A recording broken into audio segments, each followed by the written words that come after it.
decks, fences, and pergolas, we often talk to clients who've had a DIY project that over the course of maybe a few years has started to fail, and oftentimes that's because the footings weren't installed properly, they didn't use the right materials, or maybe they didn't build it to code, and so things start falling apart on them. We design and build decks, fences, and pergolas with the appropriate materials, and they're built to code.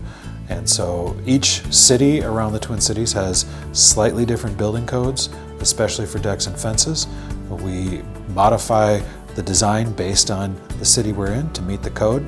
And we build with either cedar or composite.